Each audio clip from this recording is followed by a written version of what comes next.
యాదాద్రి భువనగిరి జిల్లా కేంద్రంలోని బండా సోమారం గ్రామంలో నివాసముంటూ హైదరాబాద్ నగరంలోని ఒక బోర్వెల్ కంపెనీలో ఉద్యోగం చేస్తున్న ప్రవీణ్ అనే యువకుడు నల్లమాసు మహేశ్వరి జంగయ్య దంపతుల రెండవ కుమారుడు ప్రవీణ్ ఏడాది క్రితం కంపెనీ పని మీద దక్షిణాఫ్రికాలోని మాలి దేశానికి వెళ్ళాడు.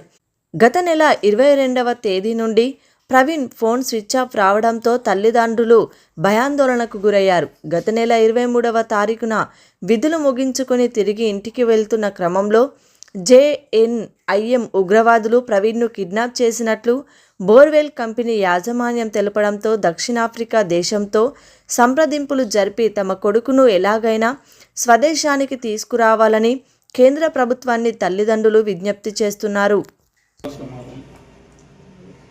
యాదాద్రి భువనగిరి జిల్లా. నా పేరు నల్లమాస్ జంగయ్య. నా కొడుకు గత ఏడాది నవంబర్ 6 తారీఖు మాలికి వెళ్ళాడు. దక్షిణాఫ్రికా వెళ్ళాడు. అక్కడ బోర్వెల్ కంపెనీ శ్రీనివాస్ రెడ్డి అని ఆయన బండి మీద పోయాడు సూపర్వైజర్గా. పోయి సంవత్సరం అయింది. నిన్న 23 తారీఖున పాయింట్ వేసుకొని ఇట్లా ఆఫీస్కి వస్తుండగా మధ్యాహ్నం రోడ్లో రెబల్స్ అనే ఉగ్రవాదులు కిడ్నాప్ చేసారని తెలిసింది. వాళ్ళు ఇద్దరిని దింపుకున్నారట మన ఇండియన్స్ను. వాళ్ళు చెప్పారు వేరే అతను వాళ్ళ బండ్లే అక్కడ దేశస్తులు 5 ఉన్నారు, మన వాళ్ళు 2 మన ఇండియన్స్ దింపుకున్నారు, వాళ్ళని పంపించారు. వాళ్ళ ఆఫీస్కి వచ్చి ఇట్లా చెప్తే మాకు సోమవారం ఆ వార్త ఓనర్ చెప్పింది. మా బామ్మడికి మా పెద్ద కొడుకు చెప్తే మాకు 8 గంటలకి ఇక్కడ తెలిసింది. మేము పోయినాం. ఏం కాదు, వాళ్ళు ఇట్లా పట్టుకా పోతారు డబ్బుల గురించి, మీ అబ్బాయిని ఏం చేయరు, మేము తీసుకొస్తాం.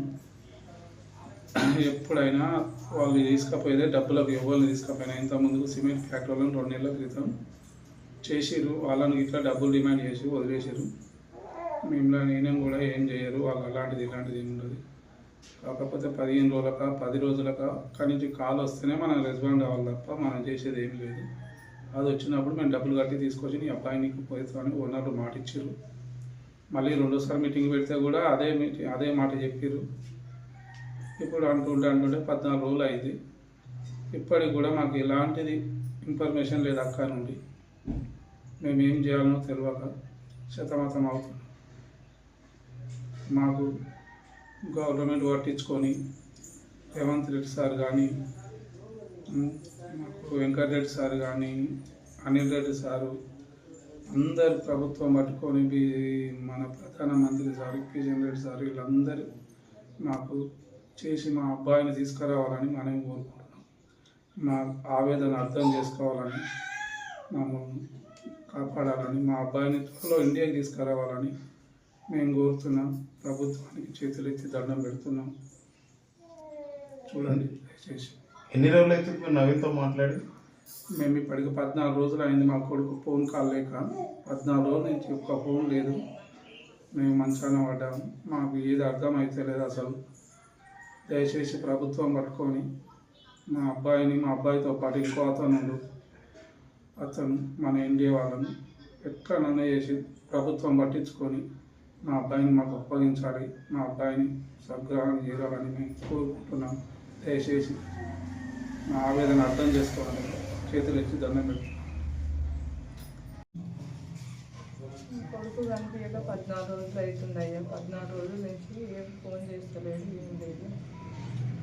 గవర్నమెంట్ పట్టించుకొని ఏదైనా ఒకటి తీసుకొని చెప్పేటట్టు ఒక్కి చెప్తున్నా. అందరికీ దండం పెడుతున్నాను. ఆయన నా కొడుకు రావాలి, నా కొడుకు ఎక్కడ ఉన్నాడని గవర్నమెంట్ని పట్టించుకోవాలని ఏడుకుంటున్నాను.